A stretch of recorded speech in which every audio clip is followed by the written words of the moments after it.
Well, it's funny, when they keep saying it's true, his one lands, whereas the comedian, this idea that Trump is a fascist. Normally, fascists are proud of it. They say we're fascist, we're National Socialists, we're Nazis, but Trump denies it. So some fascists there. Look, until then though, Harris has had a strong day, hadn't she? What did you make of her big speech? Well, look, the weird thing about the speech was that it was pitched as this great sort of unifying speech, and yet the entire speech was just simply obsessed with Donald Trump. And what would Donald Trump do if he comes to office?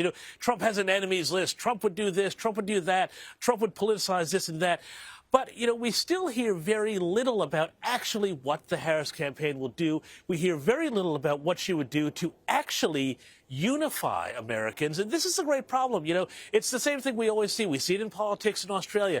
The left, the right thinks the left is wrong. The left thinks the right is evil. And that's the great danger, I think, is that if Kamala Harris does get over the line next week, and there is every possibility she does, then we will have a far more divided nation than I think you would under Donald Trump. Look, I totally agree with you, the mixed message. The first 6 minutes of her speech were entirely about Trump being the new dictator, and the rest was half and half, half about her and half about wicked Trump. But the thing is, I think it was based on nonsense. I think it was contradictory. I thought it was mixed messages, but I did think it sounded powerful and she seemed assured in giving it. Now, we have been assuming that Trump is in the lead, but today, after that speech to a very big crowd, I did wonder whether this race is much closer. What's your gut feeling? Look, my gut feeling is that this is a very close race. I do not think it's necessarily going to definitively fall Donald Trump's way. I know that the polls suggest that. I know that if you look at the early voting trends, that suggests it. But the other thing, though, I would say, Andrew, is that right now, I think almost all votes are pretty much baked in. So even if Donald Trump has this spectacular sort of, or Kamala Harris has this spectacular sort of speech and rally, now, it's not necessarily going to move the needle that much. Really, at this stage, it's about the ground game and it's about getting out the vote. And that's where I think we're going to wind up seeing the result of this. It's not about, her giving a really powerful speech at the end, because everybody knows who she is. Everybody knows who Donald Trump is by now. They've priced these things into their voting equation. I don't sense there are very many undecided voters out there. And just finally, James, just quickly, what is Kamala Harris thinking about her boss now, her old boss?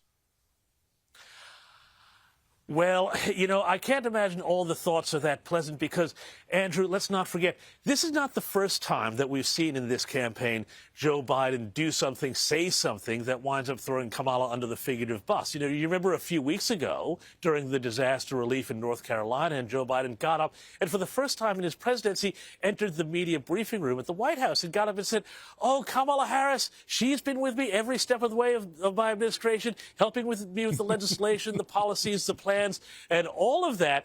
And, everybody looked at it and said, whoa, this is just totally destroys her ability to, run away from that record. So this is not the first time this has happened, because I think that the theory is that Joe Biden wants to be able to say on some level there that he was the only president to defeat Donald Trump at an election. He wants that to be his legacy, having been shunted aside by the Democrat establishment.